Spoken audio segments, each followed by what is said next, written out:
Dear students, welcome back to my channel Study with DCP.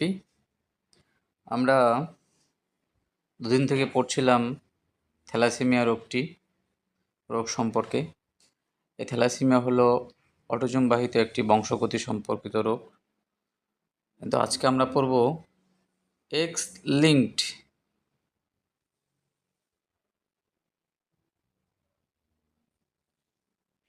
বা x chromosome বাহিত একটি বংশগতি রোগের কথা।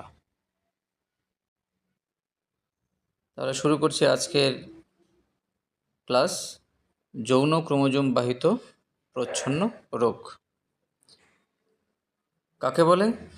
যে জিনগুলি যৌন ক্রোমোজোমের মাধ্যমে অপত্যে সঞ্চারিত হয় তাদের এক্স লিঙ্কড জিন বা সেক্স লিঙ্কড জিন বলে।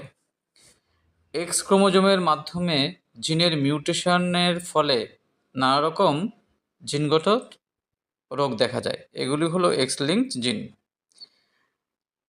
এরকম এক্স ক্রোমোজোম বাহিত দুটি প্রচ্ছন্ন রোগ হলো নাম্বার 1 হিমোফিলিয়া এবং নাম্বার 2 বর্ণান্ধতা। তাহলে আজকে আমরা পড়ব নাম্বার 1 হিমোফিলিয়া সম্পর্কে। হিমোফিলিয়া কাকে বলে? যে বংশগত রোগে দেহের কোনো ক্ষত বা কাটা স্থানে রক্ততঞ্চন হয় না বা দেরিতে ঘটে তাকে হিমোফিলিয়া বলে। ভয়ঙ্কর একটা রোগ।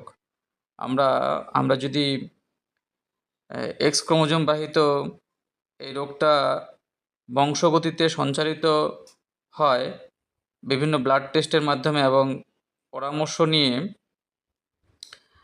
এই রোগটাকে আমরা সহজে আটকাতে পারি। তাহলে পরে দেখে নিই আমরা হিমোফিলিয়া রোগ কয় প্রকার এবং কী কী।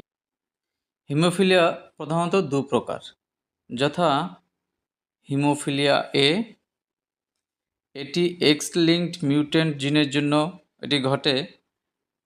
এতে রক্তের প্লাজমা ফ্যাক্টর 8কে বলা হয় অ্যান্টি হিমোলিক ফ্যাক্টর। আমরা জানি বিভিন্ন ধরনের রক্ততঞ্চনের ফ্যাক্টর আছে, 1 2 3 4 5 এভাবে করে 8 9 10 11 ইত্যাদি ফ্যাক্টরগুলো কাজ করে।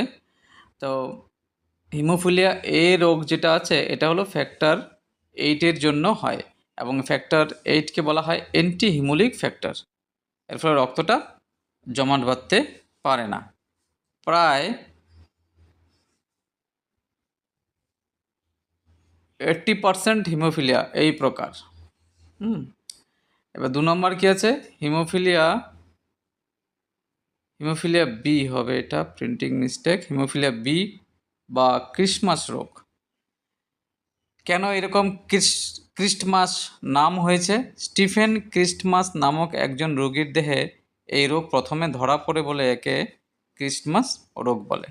এটা কিন্তু ফ্যাক্টর 9-এর কারণে অভাবে হয়ে থাকে। এই ফ্যাক্টর 9কে বলা হয় প্লাজমা থ্রম্বোপ্লাস্টিন কম্পোনেন্ট বা সংক্ষেপে বলা হয় পিটিসি, অর্থাৎ প্লাজমা থ্রম্বোপ্লাস্টিন কম্পোনেন্ট। এরভাবে এই হিমোফিলিয়া রোগ হয়। প্রায় 20% হিমোফিলিয়া এই প্রকার।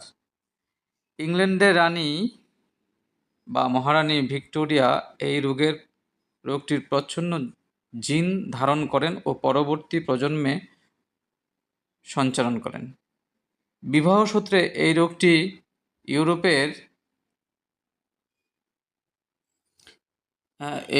ইউরোপের অন্যান্য রাজপরিবারে ছড়িয়ে পড়ে, তাই একে রয়্যাল হিমোফিলিয়াও বলা হয় বা রয়্যাল ডিজিজ, রাজকীয় রোগ।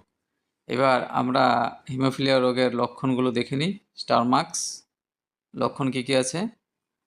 নাম্বার 1 হিমোফিলিয়া আক্রান্ত ব্যক্তির ক্ষতস্থানে রক্ততঞ্চন হয় না।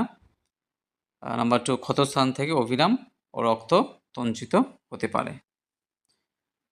কারণ কি? সাধারণ রক্ততঞ্চনের সাহায্যকারী ফ্যাক্টর 8-এর অভাবে হিমোফিলিয়া এ এবং রক্ততঞ্চনের সাহায্যকারী ফ্যাক্টর 9-এর অভাবে হিমোফিলিয়া বি রোগ হয়। আরেকটা হিমোফিলিয়া আছে, এখানে তোমাদের সিলেবাসে নেই, সেটা হলো হিমোফিলিয়া সি। হিমোফিলিয়া সি এইটা কিন্তু ফ্যাক্টর 11 এর অভাবে হয়। ঠিক আছে, আজকে তাহলে এই পর্যন্ত থাক। পরের দিন আমরা হিমোফিলিয়া সংক্রান্ত বংশগতি চেকার বোর্ডের সাহায্যে বুঝে নেব। ভিডিওটি ভালো লাগলে বন্ধুদের কাছে অবশ্যই শেয়ার করবে এবং আমার চ্যানেলটা সাবস্ক্রাইব করো এবং একটা লাইক দিয়ে দিও। Tata, bye bye.